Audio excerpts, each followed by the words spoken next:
¿Qué esperaría uno del tamaño de la zapata? Si el suelo es una roca. Que la zapata en la grava, en la arcilla sea tremenda zapata. Ya. Y cuando en la roca dura sea una zapata más pequeña. Justamente. Ese es un poco o sea, como siempre le he dicho, uno no elige el suelo a uno le llega heredado. O sea, digamos, me parece una obviedad esta cuestión. Pero desgraciadamente cuando uno está trabajando y le toca encontrar terreno, roca es muy raro encontrar. Es muy raro encontrar roca. Por estos valores es muy raro. Generalmente, casi todos los trabajos que ustedes van a hacer, la resistencia de los suelos van a estar entre 1 y 4 kilos. Esto acá es prácticamente una roca viva, una roca, digamos, que no sufrió meteorización, nada. Es muy raro encontrarlo.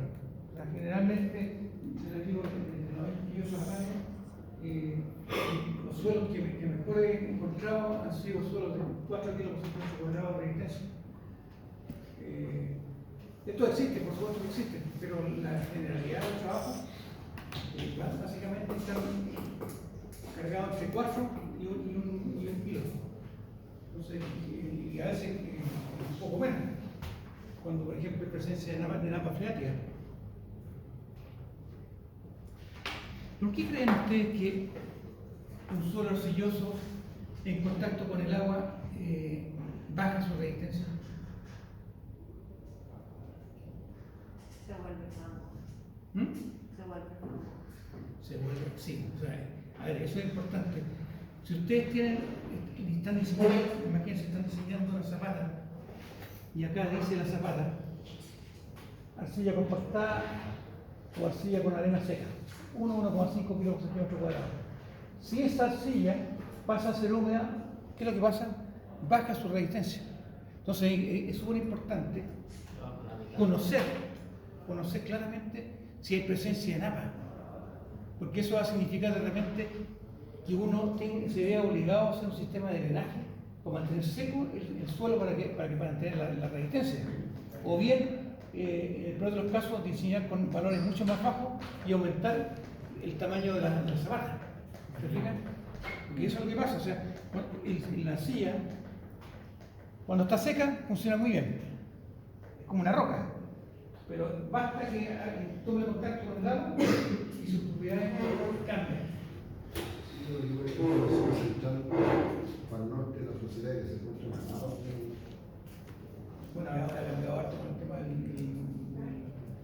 de la sequía, tan buenísima. Pero igual, digamos, a mí me tocó, digamos, cuando todavía había agua, por la carrera 80 centímetros. Teníamos que agotar para poder digamos, el seco de el trabajo y después mantener todo un sistema perimetral de drenaje para mantener seco la formación. Eso se puede dar, digamos. Desgraciadamente, como está el medio ambiente, ha ido de a poco siendo cada vez más dañado por nosotros. Bueno, y acá hay una prospección. ¿Ah? Había participado de Rodrigo. Él es muy chico, Quiere ver por el más que yo.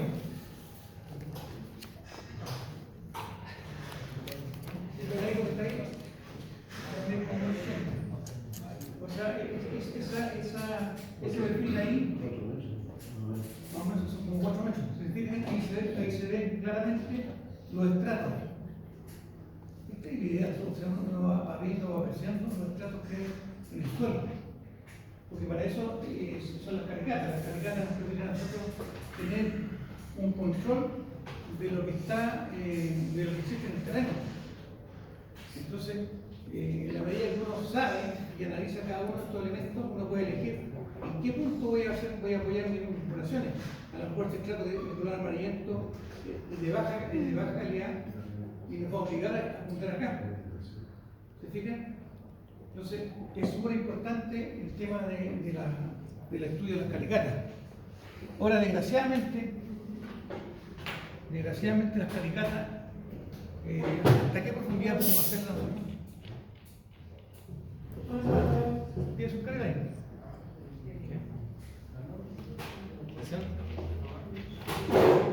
que sea práctico hacerlo. ¿Hasta qué? Hasta que encontremos un terreno firme, no sé. Lo que pasa es que generalmente una calicata más de allá de 4 metros es complicado hacerla. Sí, porque arriesga a la persona que está arriba. Se arriesga. Ahora, la calidad de cuánto es representativa del medio. Es que vamos a llegar a eso, vamos a llegar a eso. Y la pregunta es buena. Nosotros antes del 2010, y a ustedes se los dije, antes del 2010 había una especie de anarquía en cuanto al tamaño de la zapata. O sea, el mecánico solo llegaba y decía, mira, este terreno son tantos metros cuadrados, la construcción va a ir acá, hace leche calicata. Y respondía, pero no existía ¿cómo se llama? No existía una razón de ser. Dependía mucho del criterio del mecánico de suelo. Cuando ocurrió el famoso 27F, se analizó y se vieron, se vieron que, ¿cómo se llama? Que los terrenos muy blandos afectaban mucho la formación que se sometía a los edificios. Por lo tanto, fue necesario modificar la norma sísmica, la norma 433, y tomar en consideración la influencia de los suelos finos. ¿Por qué razón? Porque los suelos finos, como les acabo de decir, cuando son sometidos a esfuerzo, la deformación se ve amplificada. Entonces, se modificó la norma, se modificaron los parámetros de los suelos, y en base a eso cambió todo el paradigma. De ahí nació la famosa norma de la 1508, la estudio de mecánica de suelo, y ahí se definieron realmente la cantidad de calicatas que se debían hacer para un determinado terreno. Porque, de acuerdo a lo que preguntaba Jorge, uno ¿cómo puede decir en un terreno cuántas calicatas tengo que hacer? Tiene que haber un patrón. O sea, obviamente, mientras más calicatas hay, se supone que vamos a tener un mejor conocimiento de lo que vamos a juntar. Un poquito más exacto. Más que cierto, más preciso. Entonces, ¿qué es lo que pasa? Pero hacer más calicata es caro. Entonces, ¿qué es lo que pasa? Uno tiene que poner en la balanza qué cosa, hasta qué punto podemos llegar. Bueno, igual dicen que sale caro, pero también tenemos que ver con la estamos haciendo un edificio presente. Claro, es que saben que a eso quería llegar. Lo que pasa es que si estamos hablando, como tú bien dices, Jorge, un terreno o una construcción de esa magnitud, gastar 20, 30 millones de pesos en una mecánica de suelo es insignificante. Entonces, el ideal siempre, en lo que es suelo, y la parte fundamental de un edificio, gastar su vida. Muy bien, me imagino que eso lo hicieron calidad del centro también un porcentaje. Que vamos a llegar a eso, porque vamos a ir viendo de acuerdo al tamaño cuánto es la profundidad mínima que se exige.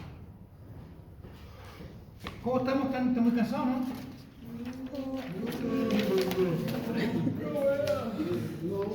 ¿Tiene la cara de sueño? ¿Ah? ¿Qué cosa? ¿Tiene cara de tupo? ¿Ya vamos a guardar acá? No. No, por si... Está el registro audiovisual. Ya tiene controlado la...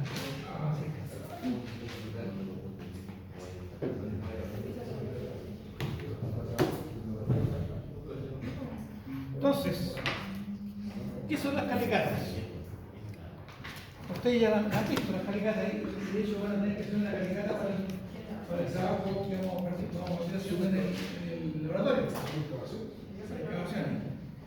Son excavaciones que es lo que permiten poder comprender cómo está conformado el suelo. Las calicatas generalmente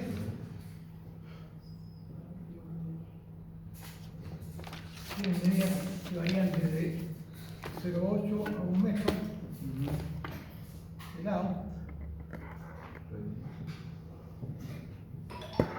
y profundidades que son variables.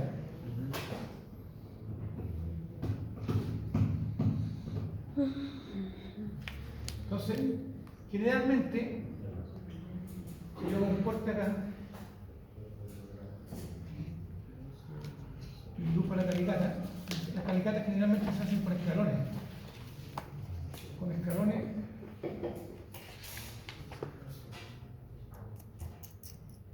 y estos escalones tienen una razón de ser. ¿A alguien se le ocurre por qué? Para poder salir. Para poder salir, sí. Evitar demorar. Sí, esa es una razón. La que dice la Isa es una razón. Pero tiene otra razón de ser. Que uno, en estos descansos, uno puede controlar la densidad. Aquí puedo colocar, por ejemplo, un conito y medir la densidad del suelo. Y dentro, cuando uno está analizando el suelo, es importante poder decir si el suelo de la calicata está bien compactado o está suelto. Entonces uno puede aprovechar por un lado, digamos, como decía su compañera, para poder salir, y por otro lado para poder analizar el grado de compactación que tiene el suelo, que es un dato importante, porque imagínense si a ustedes les toca construir un suelo que el suelo está totalmente suelto. Literalmente un mes. ¿Qué es lo que pasaría? ¿Qué piensan ustedes? Se va a sentar. ¿Qué posibilidades o qué soluciones se le ocurre que habría que hacer? Compactar, una posibilidad es lo que dice Jorge, compactar. La otra es hacer un reemplazo de material, sacar todo el material suelto y reemplazar por un material de mejor calidad. Entonces, uno en base a este conocimiento, uno puede ir tomando ciertas decisiones. Para eso sirve esto. Y por otro lado, acá cuando la persona se pone aquí abajo, como veíamos el peladito ahí, puede ver los distintos estratos, estrato 1 o bien horizonte 1, estrato 2. Ustedes le pueden colocar estrato 1, horizonte 1, estrato 2, horizonte 2. Son equivalentes, estrato 3, por ejemplo, horizonte 3. Uno puede ver cómo está conformado el suelo. Entonces, uno, en base a la forma que tiene, esto permite varias cosas. Primero, poder observar claramente los distintos estratos que hay y analizarlos bien y sacar muestras de cada uno de ellos. Porque esto es lo que hace uno. Si el estrato 1, horizonte 1, es tierra vegetal, ¿qué vamos a hacer con ese material? Lo vamos a descartar. Que se descarta. Y si todos estos horizontes no son orgánicos, uno va sacando muestras, o sea, va sacando parte de este material y lo va acumulando en bolsas. Saca parte del material, vamos a tener una bolsita con material del estrato 2 y otra bolsita por acá con el material del estrato 3. Y se van a llevar al laboratorio para poder ensayarlo. ¿Ya? Entonces, eso es lo fundamental. O sea, primero, digamos, cuando uno hace la calicata, analiza varias cosas. Primero, los distintos estratos que hay y uno lo va describiendo. ¿Cómo lo describe? De acuerdo a lo que va viendo. O sea, por ejemplo, si el terreno tiene alta presencia de grava, uno va a decir que este terreno, por ejemplo, podría ser una grava, me parece ya ocupando el sistema SUS, una grava, y podríamos hacer una grava, y eso vamos a ver la próxima clase, una grava pobremente graduada, GP. Y acá, por ejemplo, estos son ¿cómo se llama? Son apreciaciones que uno hace. Y las apreciaciones originalmente pueden estar en lo correcto o pueden estar en lo incorrecto, pero en la mejor aproximación que uno puede tener. Acá podríamos tener una grava limosa. Entonces uno cuando hace su identificación, coloca su mejor apreciación respecto al tipo de material que está ahí. ¿Y cómo creen ustedes que confirma si la apreciación es buena o mala? Con los ensayos más fuertes, ahí con los ensayos. Sí, pues obviamente, a ver, es lo mismo cuando un médico no va al médico. ¿Qué significa GM? Perdón, GM, ¿qué significa? Que el examen Graba cuánto. corrobora lo que pensó. Si el médico, digamos, tiene mucha experiencia, que el examen, o sea, y con el examen corrobora el tiro si está bien o está mal. Nosotros al principio vamos a dar la hora. Al principio, digamos, nos va a costar, digamos, definir esto, y eso es normal. Porque de hecho, digamos, un buen mecánico del suelo no se forma en un curso, en una clase, son años, digamos, los mecánicos del suelo que hay, que de repente 20 años trabajando en el asunto, y de repente cada suelo es distinto uno al otro. Uno va aprendiendo con los golpes y los errores que se van cometiendo. Entonces, como les digo, uno lo que tiene que hacer, primero que nada, es hacer la calicata y en base a la calicata poder describir los tipos de suelos que hay. Ahora yo les pregunto a ustedes, voy a agarrar acá.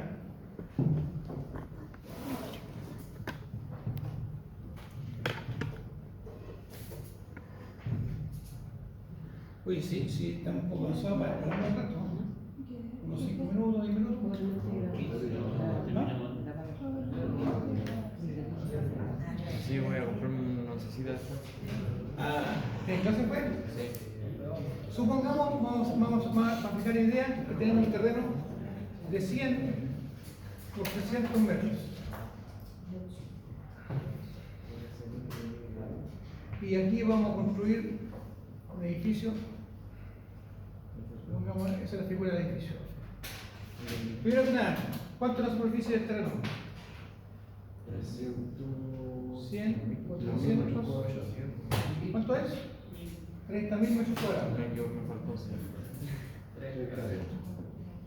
Exacto. Entonces, la pregunta es, ¿cuántas calicatas necesitamos? ¿Cómo la podemos determinar? Por el ISO. Muy bien. ¿Quién dijo que hizo la mano? Ya. Y también. La norma, justamente, la norma 1508, voy a adelantar otra cosa para que la veamos.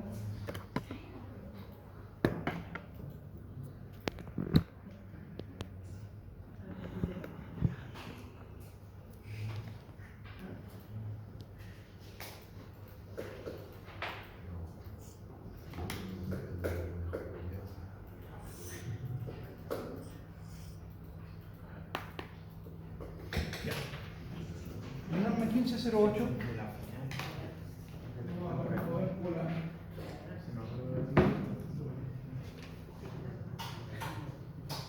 ¿Ahí se ve? ¿Más o menos? La norma 1508, ¿qué es lo que dice? De 20.000 a 30.000 metros cuadrados, 10 calicatas. O sea, acá debemos colocar mínimo 10 calicatas. Entonces, uno generalmente concentra la mayor cantidad de calicatas en el sector que se va a construir, pero también no debe dejar de lado la obra tradicional, la obra complementaria, como puede ser el camino de acceso, o digamos, obras como puede ser el tanque de agua potable, o lo que sea. ¿Qué posición encuentra consistencia? ¿Cómo consistencia? Mucha diferencia entre una calicata y otra. Eso mismo ya decía. Ya, espera, igual es la pregunta. Lo que uno hace generalmente es lo siguiente. Voy a escribir acá una secuencia de calicatas. 1, 2, 3, 4, 5, 6, 6.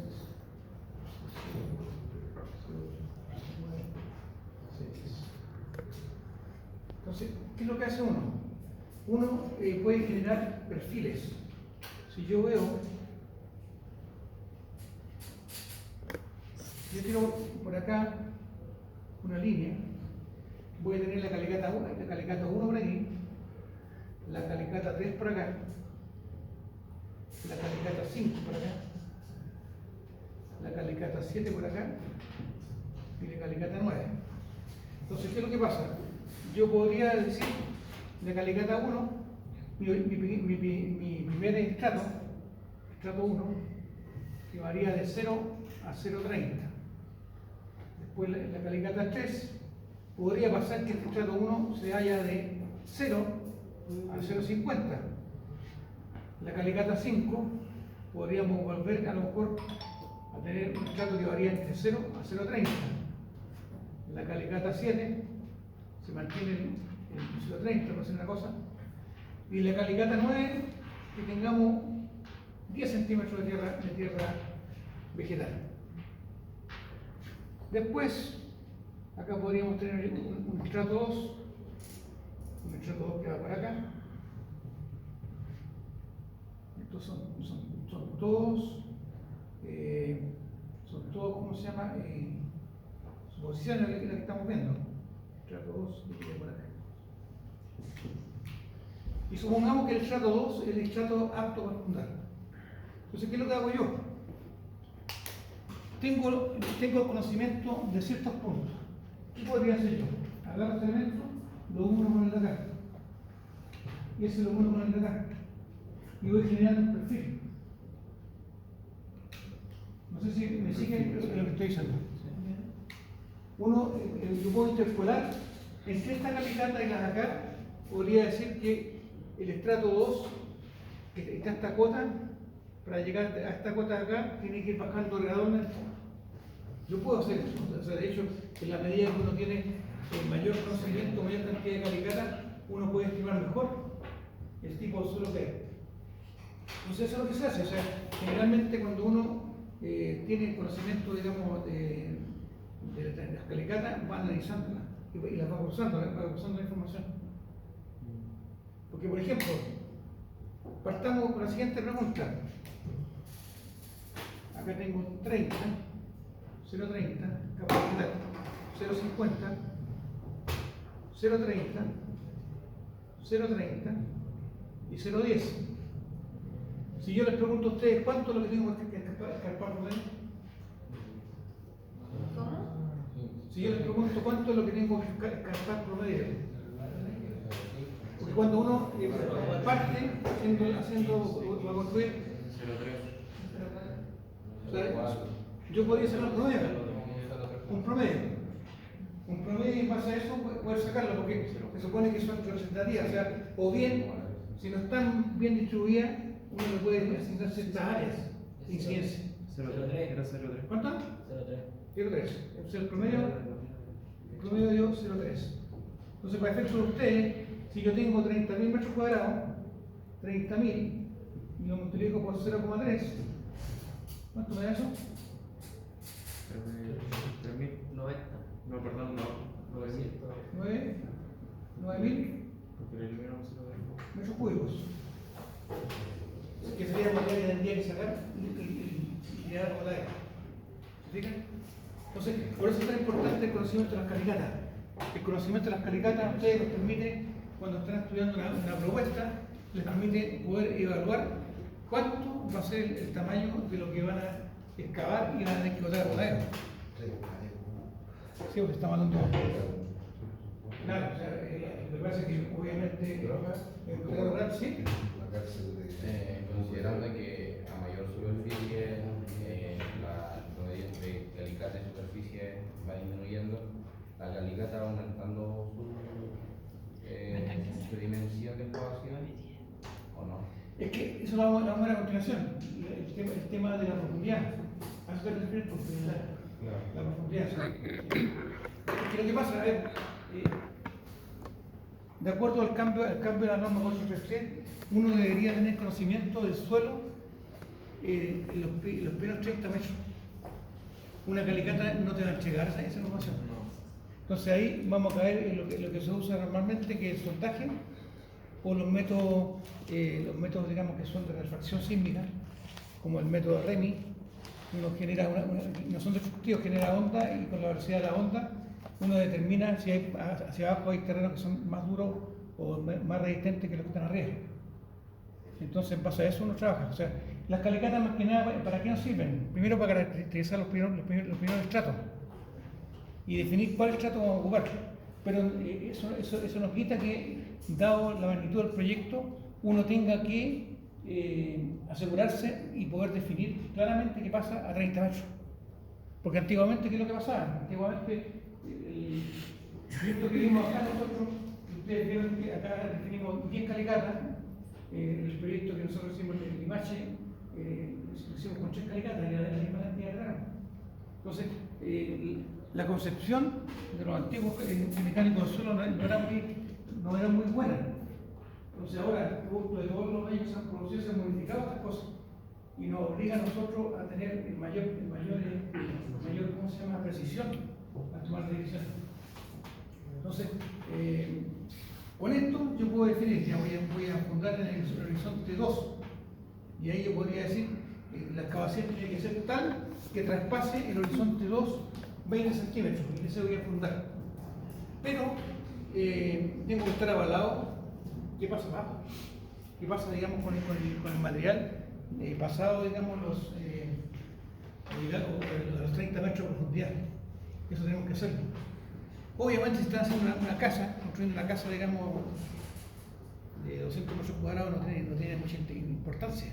Pero si estamos construyendo un cefano, un hospital, la norma indica para hacer este tipo de construcciones que es obligatorio hacer el estudio de suelo en esa sección. Con infraestructura crítica. Sí, o sea, generalmente, más que infraestructura crítica, sí, podríamos decir que sí. Pero también cuando es una cierta cantidad de metros cuadrados también te lo exige. Nunca vimos, pero cuando, por ejemplo, prefiero un cuartel de bomberos, también tiene que construir dentro de la peor de las situaciones. Sí, pero por ejemplo, mira, un colegio podría no pagar la infraestructura crítica, pero igual tenemos que aplicar ese sistema. Entonces, porque la norma, digamos, la 4.3, voy a explicar otro día, lo que privilegia es que el edificio no colapse. En ningún momento está diciendo que pueda seguir funcionando el edificio. No se caiga. Justamente, que no se caiga, pero que no se caiga el edificio no significa que el día siguiente lo pueda utilizar. O sea, por ejemplo, para el terremoto, no sé si a ustedes les afectó, nosotros estamos en el edificio donde vivíamos nosotros, el terremoto no se cayó el edificio, pero estuvo inhabitable durante 3 semanas. Mientras se reparaban las redes de agua potable, tuvimos que abandonar el edificio durante 3 semanas para poder ocuparlo después. Entonces, eso de acuerdo a la norma 433 se permite, pero de acuerdo a la norma 2369, que es la norma de diseño de obra industrial, ahí no se permite eso. O sea, imagínense una cárcel, viene un terremoto y se cae la cárcel y se arrancan todos los presos. O se pueden también, o se arrancan, se pueden caer y no es aceptable. O el hospital no puede entrar ni hospital. Otra consulta, por ejemplo, en todo lo que son las construcciones costeras, me refiero a edificios en la duna, en la lista región, ¿qué pasa ahí al suelo son metros y metros de arena y construir Claro. Lo que pasa es que depende si la roca la tenía arriba, podéis, digamos, jugar el sistema de pilotaje. Pero en la arena, digamos, como tal, fundar en la arena es cortarse la arena. No tiene que llegar a un estrato rocoso para que, ¿cómo se llama?, para estar seguro, digamos, que te pueda hacer resistir. O sea, digamos, fundar en la arena no se puede. ¿Cómo hicieron San Alfonso del Mar? San Alfonso del Mar no está hecho en lugares de duro. Mira, a ver, ¿Es humedad? sí, puede ser, pero lo que pasa es que tú no sabes, digamos, el sistema cómo se llevó abajo. Por eso, ¿cómo podrían haberlo hecho? Por eso. Pero si tú preguntáis a mí, en ese tipo de soluciones, lo que se hace generalmente es ocupar, ¿cómo se llama?, pilote. Llegar hasta el estrato, digamos. Yo tengo, por ejemplo, acá, por ejemplo, la playa. Y acá vamos a construir un edificio. Yo, si hago un análisis, tengo que tratar de llegar a un estrato lo suficientemente resistente como apoyar mis pilotes para poder afirmar mi edificio. Si no lo hago, es un riesgo muy alto que estamos corriendo. Eso es lo que podría decir de mi modesta opinión.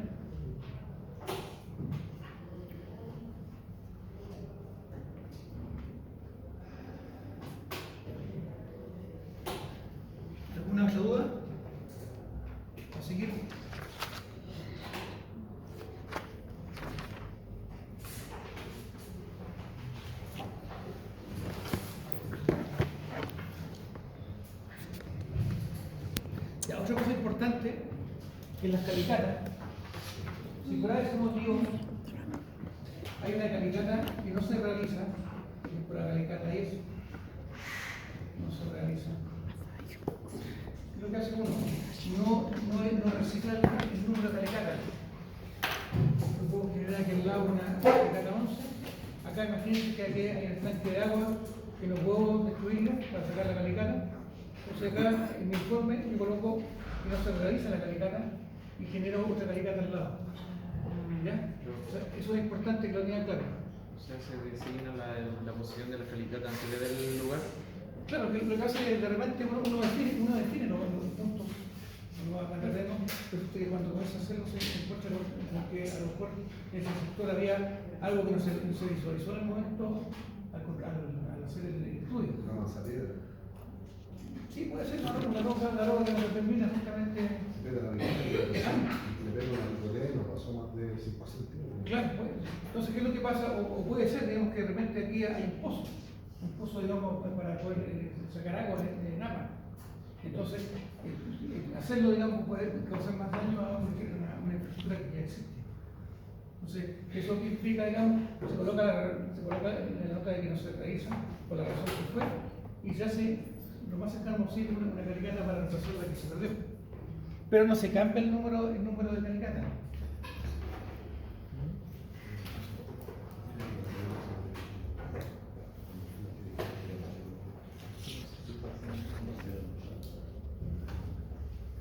Ya.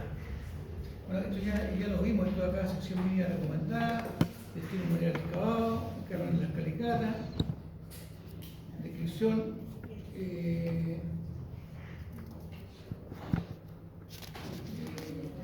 Acá se ven, digamos, los escalones que ya los vimos. Ya, esto es importante. Voy a borrar por acá.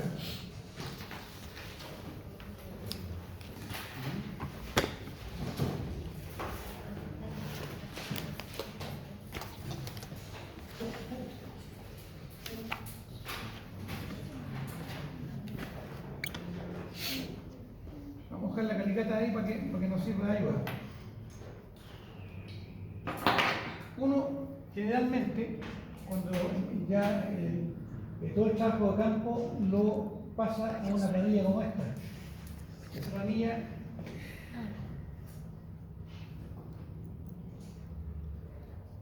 dice acá perfil gráfico.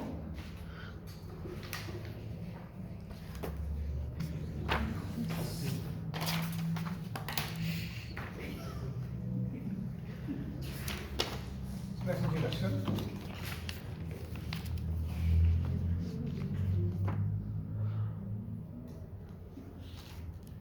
Clasificación, profundidad.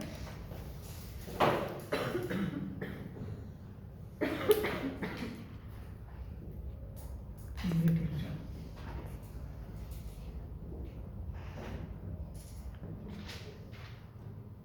Entonces lo que uno tiene que hacer para cada calicata y hacer la descripción de lo que uno está viendo. Primero, el perfil gráfico, vamos a dejarlo pendiente por este momento, clasificación USSS, si ocupamos esto de acá tendríamos descripción, terreno vegetal, profundidad, vamos a poner acá 0, 0.30, 0.90 y acá 1.50. Entonces, profundidad de 0 a 0.30, terreno vegetal, de 0.30 a 0.90, tenemos una grava pobremente graduada.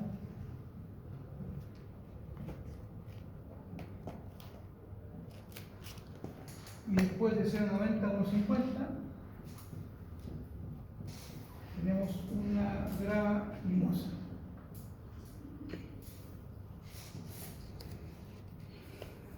Y la clasificación USSS, acá esto es un GP, grava pobremente graduada, y grava limosa un G.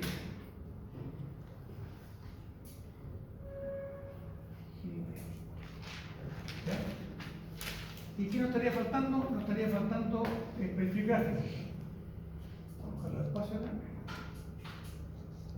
La norma 1508 nos entrega a nosotros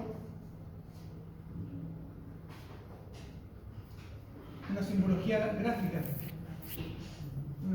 gráfica, digamos, respecto a los tipos de suelo que hay.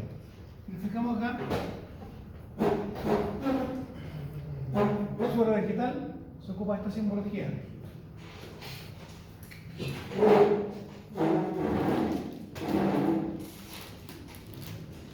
Después, acá están los símbolos que forman cuando son fundamentalmente un tipo de suelo fijo, no solo combinado. Pero la norma también nos permite a nosotros símbolos combinados. Por ejemplo, acá un GP, acá tenemos una grada pobremente gradada o bien graduada, tiene un símbolo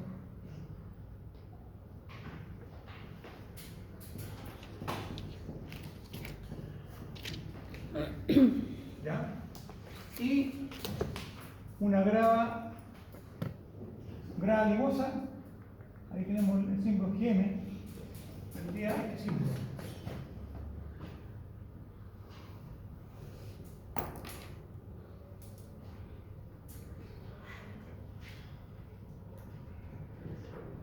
Entonces ustedes cuando se vean enfrentados a la calicata que van a hacer, digamos, para el laboratorio, tienen que ocupar esta simbología de acá, que es la que indica la norma 1508. Ahí están indicados cada uno de los símbolos y digamos, es fácil de poderlo entender. ¿Ya? ¿Se entiende esto? Sí. Perfecto. Qué bueno. Entonces, esto se hace para cada, esto es para cada voz, para cada calicata.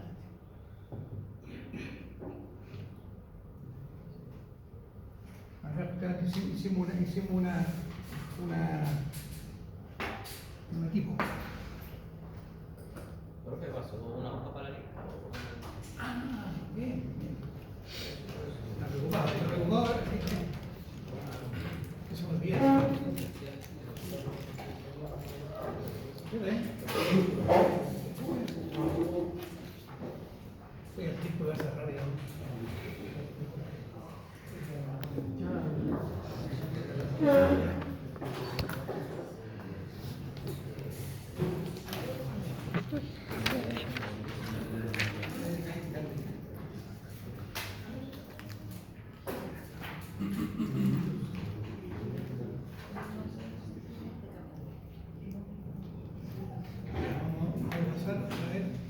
La parte quedó clara, ¿eh?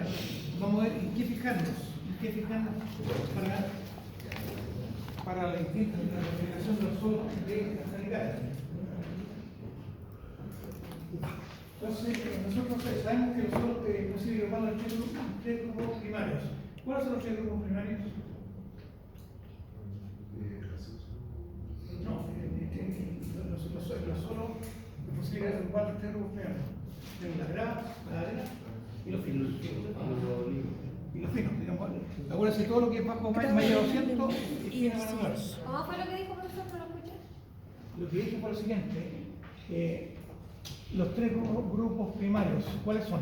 Grava, arena, Grava, limo y arena arcilla. y los finos granulares, que son los limos y las arcillas. Entonces en base a eso uno ve el material y en base a eso uno puede definirlo o decir qué es lo que está viendo. Ahora,